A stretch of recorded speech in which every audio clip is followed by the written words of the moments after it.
안녕, 민규쌤입니다. 26차시 양반 중심의 신분 질서를 확립하다 살펴보겠습니다. 자, 이전 차시 진단평가부터 보도록 할게요. 인조 때 풍흉에 관계없이 토지 1결당 쌀을 4에서 6두로 전세를 거둔 법. 요 쌀 4에서 6두가 당시 원래 걷던 최저 세율이었다라고 얘기했습니다. 최저 세율. 자, 그래서 이 제도는 영정법이었죠. 영정법.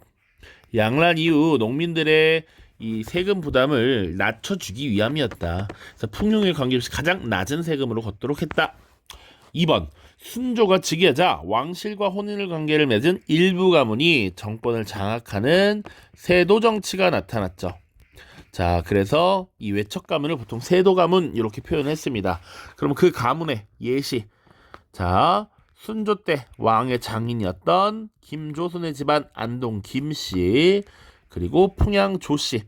이 풍양 조씨는 헌종의 장인 집안이었다라고 보시면 되겠습니다. 자, 개념 정리 1번부터 보도록 하죠. 신문제 확립. 법제적으로는 양천제였고 실제적으로는 반상제였다. 양천이라고 하는 건 법적으로 양인과 천민으로만 구분을 했다라는 것이죠. 그런데 실제로는 어떻게 했다? 이 당시에 관직에 진출한 문반과 무반, 그리고 그 집안 사람들을 아울러서 양반이라고 부르게 됐고, 이 양반과 또 하급 관리들, 전문 기술직들을 중인으로 구분하기 시작했다. 그래서 일반 백성들, 상민과 중인, 양반 세 개의 계층으로 구분하게 되면서 실질적으로 반상제로 운영되었고 사신분제였다라고 하는 것이죠. 사신분제.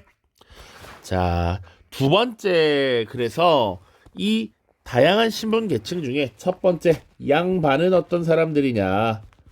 자, 과거, 음서, 천거를 통해서 주요 관직을 차지하고요. 국역을 면제받았습니다. 역이란 국가에 행하는 몸으로 때우는, 봉사하는 것이지 군역과 요역을 말하잖아. 그러니까 양반들은 군역도 안 가, 그리고 공사에도 동원되지 않아요. 오케이? 자, 그러니까 솔직히 누구나 양반이 되고 싶지. 나도 군대 안 가고 싶고 나도 끌려가서 일 안 하고 싶단 말이야. 자, 그 다음 많은 토지와 노비를 소유하고 있었고 주로 과전과 녹봉을 받았습니다. 과전이란 조선 전기의 과전법, 그리고 직전법에 의해서 국가의 역할을 수행하면 그 대가로 받는 수조지였어. 수조지. 세금을 수취할 수 있는 땅. 녹봉은 그 외에 월급의 명목으로 주는 곡식들, 뭐 이렇게 생각하시면 되겠습니다. 자, 두 번째 중인 계층입니다. 중인. 자, 설이나 향리 등의 하급 관리, 역관, 의원 등의 기술관이었다. 설이는 중앙관청에서 일하는 하급 관리였습니다. 우리 고려 시대를 다룰 때도 배웠어. 향리는 지방 행정 실무를 담당하는 사람들이죠. 아, 저 새가 이게 오전이라 참 많이 짹짹거리네요. 자, 역관, 통역하는 사람, 통역사고요. 의원은 의사겠지? 자, 당시 이런 전문직들이 중인에 해당했다라는 겁니다. 자, 이런 전문직들은 보통 그 직역을 세습했어. 직책에 따른 역할이야. 이런 특별한 스킬들은 쉽게 배우기 어렵죠. 그 좋은 기술 부모님한테 그대로 물려받는다라는 얘기입니다. 그리고 같은 신분끼리 혼인을 했고요. 또 중인에 속하는 하나의 계층이 서얼이라는 계층이 있었다. 주로 양반의 첩 자손들을 서얼이라고 했는데 서자와 얼자의 합성어다. 서자는 양반의 첩이 양인인 경우에, 얼자는 양반의 첩이 천민인 경우에 이렇게 해당한다. 자, 이들은 상대적으로 차별을 받았는데 문과응시가 금지되었고 중인과 같은 대우를 받았습니다. 자, 상대적으로 중인들이 지금 그 위치가 낮았다라는 거야. 이 양반들이 자신들이 특권 계층이라고 해서 이 양반과 중인들의 선을 딱 그어놔서 쉽지 않았다라는 겁니다. 중인들이 더 고위관직으로 올라가는 게 쉽지 않았고 상대적으로 차별을 받았다. 자, 그 다음 상민입니다. 농민, 수공업자, 상인이 여기에 해당한다. 그래서 농민들이 대부분이겠지. 당시에는 산업이 95% 이상이 농민이다라고 보면 돼. 조세, 공납, 역을 부담했고요. 과거 응시 자격이 있었으나 현실적으로는 어려웠다라는 거. 자, 그 다음 수공업자는요. 대부분 관청에 소속되어서 필요한 물품을 생산했습니다. 지금 우리가 조선 전기야, 조선 전기. 조선 전기는 밑에 상인도 다루겠지만 수공업과 상업에 대한 통제가 어느 정도 좀 강했다. 상업을 통제하는 모습. 자, 성리학적 질서에 따라서 중농 억상책을 펼쳤고요.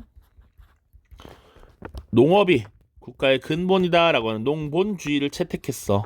그러다 보니 수공업과 상업은 국가에서 필요한 만큼만 어느 정도 통제해서 운영을 했다라고 보시면 돼. 근데 이게 조선 후기가 되면 바뀌는 거지. 조선 후기가 되면 상품 화폐 경제가 발달하면서 수공업과 상업에 대한 통제가 어느 정도 완화되고 경제, 자본주의적 그런 요소가 조금씩 도입되기 시작한다. 싹이 보이기 시작해. 왜 이러냐 얘가.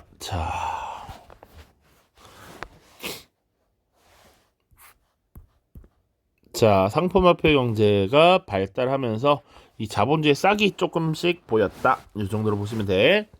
상인 보죠. 정부의 허가를 받았어. 허가, 상업을 어느 정도 통제하는 모습. 그리고 이 상민 중에 양인이지만 천한 역을 수행하는 수군 역졸들이 있었다. 요 정도 보시면 됩니다. 천민 대부분 노비였고요. 재산으로 취급됐습니다. 그래서 항상 얘기하지. 상속, 매매, 증여가 가능했다고 남에게 선물도 됐어요. 자, 그리고 일천즉천이 적용됐다. 부모 중에 상민, 천민이 결혼하면 그 부모 중 한 명이 천민이면 그 자식은 무조건 천민이었다. 그러나 조선 후기가 되면 상민이 부족해지자 일천즉천 제도를 폐지하고 노비 종모법을 시행하죠. 영조 때.